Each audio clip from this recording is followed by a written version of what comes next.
back to the drawing board tomorrow and, correct mistakes and, work better with each other on, picking up different things and stuff like that.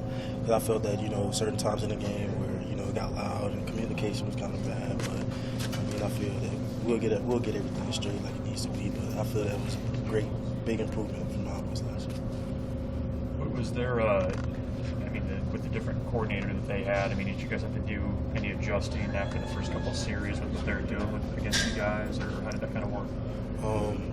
I feel that everything that they did, we knew. So it wasn't like nothing was just like wow, we didn't. Everything that we studied, it seemed like they did everything that we studied. Kind of a random one. Chiron had a pretty good game tonight. What's he kind of like in the defensive huddle? And it seemed like he was kind of flying around all over the place tonight. To me, it seemed like he played just how he played in practice. Just flying around, being at spots, being where the ball is at, and I feel that him being in the game and being in the right spots where he needs to be, just like he's been in practice, everything was good. How important is he just in terms of communicating? I think all those safeties have a big role in that. But what are you looking for? What are you asking of him? Just in terms of your interactions before the snap.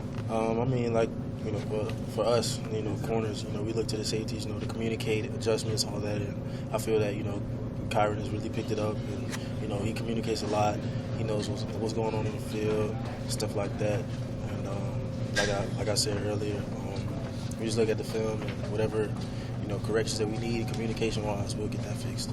Kevin said that Chiron may need to work on his juke moves a little bit. After the pick, it wasn't the greatest. Did you get a look at it, or are you guys going to give him? You anticipate you guys are going to give him a little bit of crap for getting tackled? We already was talking about it. Yeah. I'm like, man, he ain't got no juice. No juice. He'll be good. Right. Yeah. I don't know if you were asked about just your interception at the end, though. Did you expect a jump ball in that situation, or just take us through that play? I expected it because, Peck was, he was the main target all game.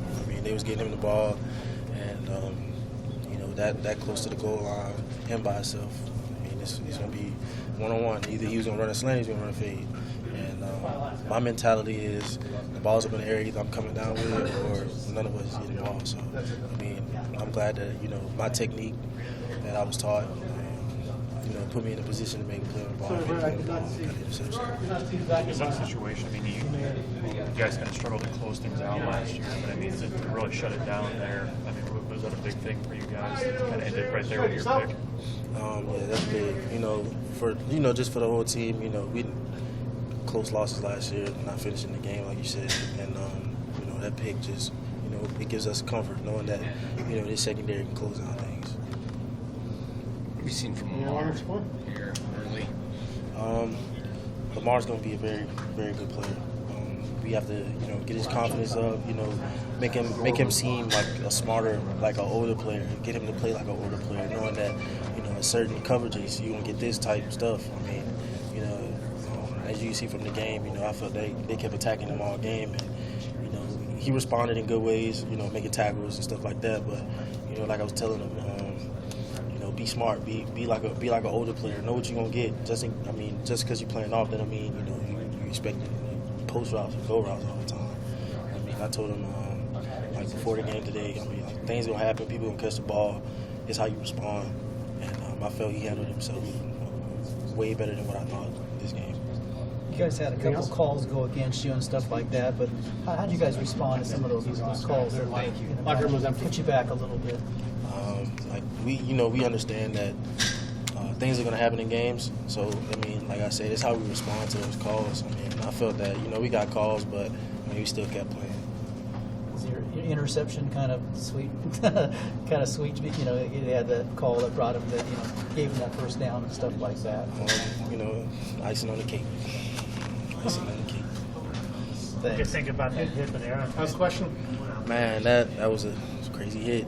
It happened so fast. I turn around and hear smack, and I'm like, everybody, ooh, and I'm like, oh, snap. And then they said target, and I was like, oh, he ain't hit him that high, but that was a very big play. I'm proud of that dude there.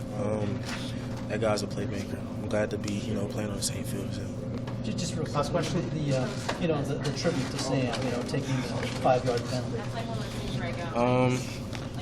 That was it was a moment for me because I was on the punt team my freshman year and my sophomore year, and knowing that he was the punter those both years, and not seeing him out there, it was a moment for me. But I mean, it's a blessing knowing that he's up there watching us and stuff like that. So.